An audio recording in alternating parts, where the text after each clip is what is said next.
우리는 지난 시간에 바울이 드로아에서 주일 예배 때 밤늦게까지 말씀을 강론하는 모습을 살펴보았습니다.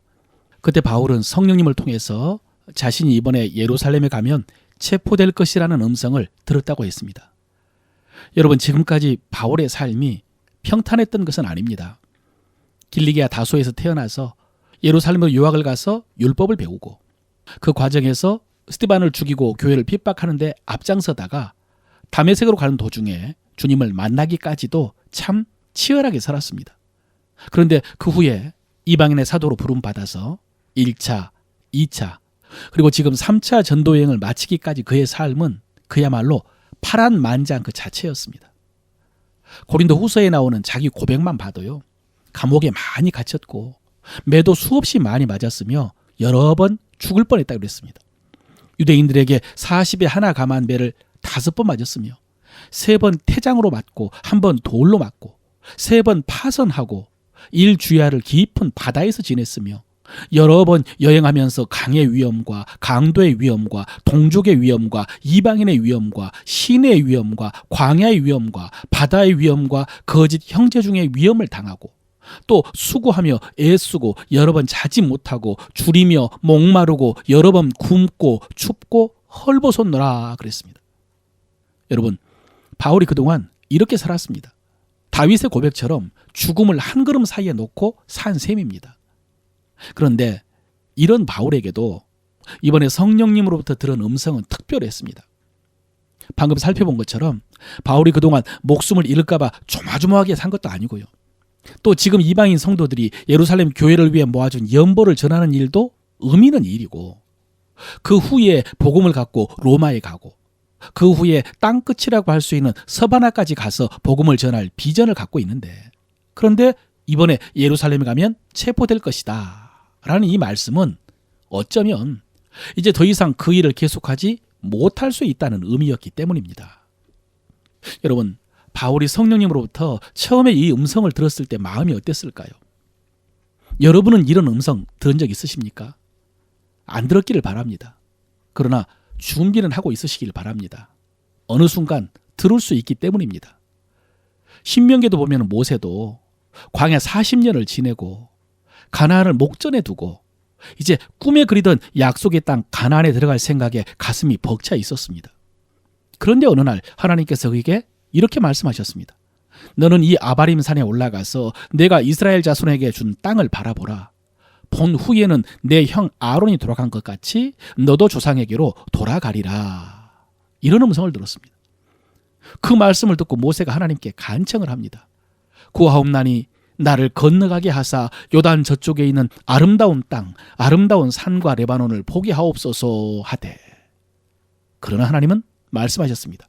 그만해도 족하니 이 일로 다시 내게 말하지 마라. 여러분, 하나님의 사람 모세도 어느 한순간에 이 말씀을 들었습니다. 이 말씀을 듣고 모든 것을 마무리하고 조상에게로 돌아갔습니다. 그런가 하면 주님의 비유 중에 우리가 잘 아는 불의한 청지기의 비유가 있습니다.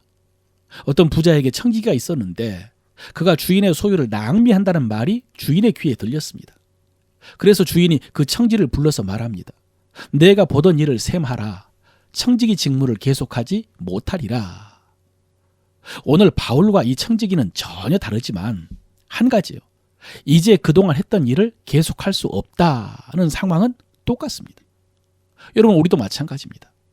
우리 중에 한 사람도 예외 없이 다 이 음성을 들을 때가 올 것입니다.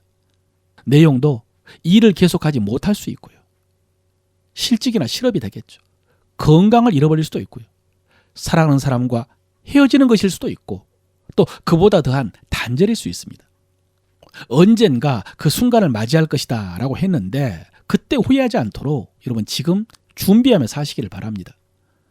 드로아를 떠난 바울은 크고 작은 여러 항구와 섬을 지나서 밀레도에 도착을 했습니다. 지도를 한번 보십시오. 그 도중에 에베소가 있었지만은 바울은 오순절까지 예루살렘에 도착하기 위해서 내륙인 에베소에 들르지 않고요. 대신 에베소의 장로들을 가까운 밀레도 섬으로 불렀습니다. 여러분, 에베소 교회는 바울이 지난 3년 동안 복음을 전하고 목회한 곳입니다. 그러나 이제 이번에 헤어지면 다시 보지 못할 수도 있다라는 사실을 알았기 때문에 바울은 에베소의 장로들을 밀레도까지 불러서 특별한 말씀을 남깁니다. 이 자리에서 바울은 크게 두 가지를 말합니다. 먼저 성령께서 내가 예루살렘에 가면 환난과 결박이 기다린다고 하시나 내가 달려갈 길과 주 예수께 받은 사명 곧 하나님의 은혜의 복음 증언하는 일을 마치려 하면은 나의 생명조차 조금도 귀한 것으로 여기지 아니하노라 그랬습니다. 여러분이 지금 죽음을 준비하라는 말씀을 들었다면 어떡하시겠습니까? 무슨 생각하실 것 같습니까? 무엇을 하시겠습니까? 바울은 이 순간에 자기 사명을 생각했습니다. 왜냐하면 만약에 주님 앞에 간다면 주님께서 사명에 대해서 물어보실 것이기 때문입니다. 무엇보다도 사명에 대해서 주님께 대답을 해야 될 것이기 때문입니다. 그래서 바울은 마지막 죽는 순간까지 그 사명 감당하겠다고 결심을 했습니다. 그 사명을 위해서 나의 생명조차 조금도 귀한 것으로 여기지 아니하노라 그랬습니다. 여러분, 사실 이 바울의 고백은 좀 부담스러운 고백입니다. 쉽게 받기 어려운 말씀입니다. 그러나 바울은 이 고백을 통해서 우리가 외면할 수 없는 진리를 가르쳐 줍니다. 그것은 먼저 우리도 달려갈 길이 있다는 사실입니다. 달려갈 길입니다. 여러분, 그렇습니다. 구원받은 모든 성도들은 경주자입니다. 그래서 달려가야 될 길이 있습니다. 주 예수께 받은 사명이 있습니다. 그러므로 모든 성도의 삶은요, 그 사명을 품고 달려가는 것입니다. 우리의 구원은 사명 감당하라고 주신 것입니다. 에베소서 2장에 보면 바울은요, 하나님께서 우리를 오직 은혜로 구원하셨다고, 하나님께서 구원을 선물로 주셨다라고 하면서 그 목적을 가르쳐 줍니다. 에베소서 2장 10절이죠. 우리는 그의 만드신 바라 그리스도 예수 안에서 선한 일을 위하여 지으심을 받은 자니 이 일은 하나님이 전에 예비하사 우리로 그 가운데서 행하게 하려 하심이니라 그랬습니다. 보십시오. 우리는 그리스도 안에서 선한 일을 위하여 지음받았습니다. 여기서 선한 일은 단순히 착한 일, 선행이 아닙니다. 주님의 복음과 관계된 일, 하나님 나라와 관계된 일입니다. 우리의 사명입니다. 하나님께서는 전에 그 일을 예비하셨습니다. 그 일을 감당하도록 지금까지 우리를 인도하셨습니다. 그래서 하나님께서는 지금 우리가 그 가운데 행하기를 바라십니다. 사랑하는 성도 여러분, 여기서 우리는 우리의 모습을 돌아봐야 됩니다. 나는 지금 어떻게 살고 있나? 나는 달려가고 있나? 물론 다들 달려가고 있죠. 하루하루 한순간 한순간 무엇을 하면서 살고 있으니까 달려가고 있겠죠. 그러나 중요한 것은 하나님께서 달려가라고 하신 그 길로 달려가고 있는가? 혹시 엉뚱한 곳을 향하여 달려가고 있지는 않나? 그리고 열심히 달려가고 있는가?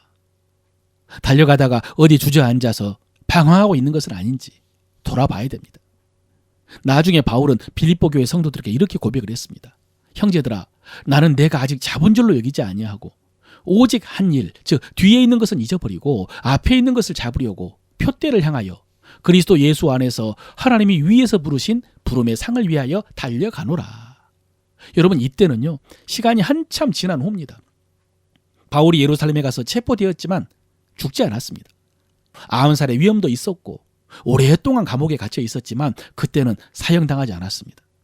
그래서 감옥 속에서 이 고백을 하는 것입니다. 아직 살아있다는 것은 그 사명이 끝나지 않았다는 것이죠. 그래서 감옥에 갇혀 있지만 계속 달려가겠다고 하는 것입니다. 끝까지 달려가겠다고. 그리고 특별히 부름의 상을 위하여 달려간다고요. 여러분, 그렇습니다. 우리의 달려갈 길 끝에는 상이 있습니다. 그러므로 우리는 그 상을 바라보며 달려가야 됩니다. 하나님께 나아가는 자는 반드시 그가 계신 것과 그가 자기를 찾는 자들에게 상 주심을 믿어야 한다라고 했습니다. 사랑하는 성도 여러분, 이 부름의 사명을 외면하지 마시기를 바랍니다. 이 부름의 상에 무관심하지 마시기를 바랍니다. 그리고 상을 얻도록 그렇게 다름질하시기를 바랍니다. 다시 일어서서 부름의 상을 향하여 달려가시기를 바랍니다.